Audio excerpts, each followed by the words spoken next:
Really, what is customer service? Right? It's ordinary. It's average at best. You may come across somebody who's nice, but it's ordinary. What you need to create to distinguish yourselves, to really truly differentiate yourselves in your market, is you need to create that fan-first culture. Well, fan comes from the word fanatic. And when you really think about what a fanatic is somebody who actually takes something to that next level. A fanatic is loyal. A fanatic is going to go overboard. Well, wouldn't that be great if all of your customers were fans or fanatics? I have been a Mets fan for a very long time, and for many, many, many years, the Mets were not a good team. But it didn't matter what happened, I had this fan loyalty to them. And it didn't matter what they did, I was always going to be a fan. If every single one of you had customers that were that loyal and always would be fanatical about your business, would they be your advocates? How do we create more fans? To own that experience, you have to kind of let go of those reins just a bit, right? You have to trust your team and make sure that they're going to make good decisions. It doesn't mean you trust them without training. It doesn't mean you trust them without correction. It means that you trust your team to make the best decisions possible with the end goal in mind. And I promise you, we're going to get into this a little bit later.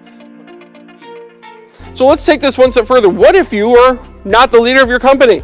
As some of you are not the leader of your company in here.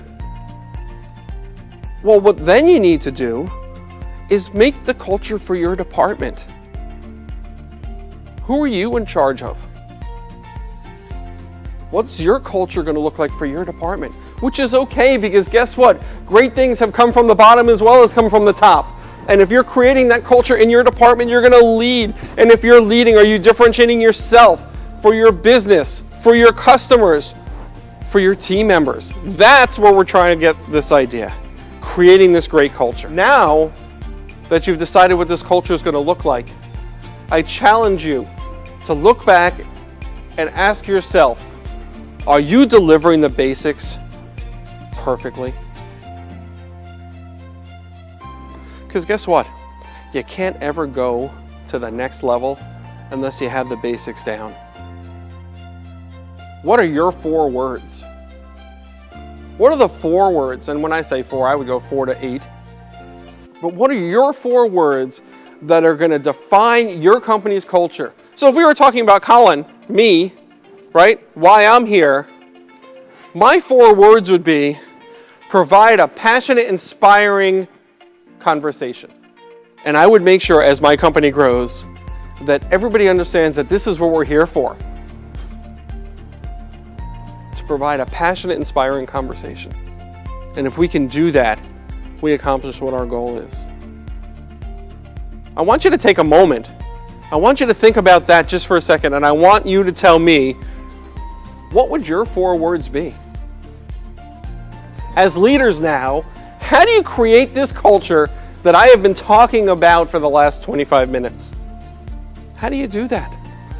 Let me tell you, first of all, it's not easy.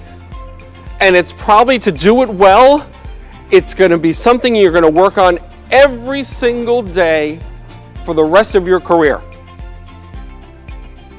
Let me say that again. It's not easy, and it's something you're probably going to work on every single day for the rest of your career. But think about it. If every team member in your business offers experiences like the stories that I've shared with you today,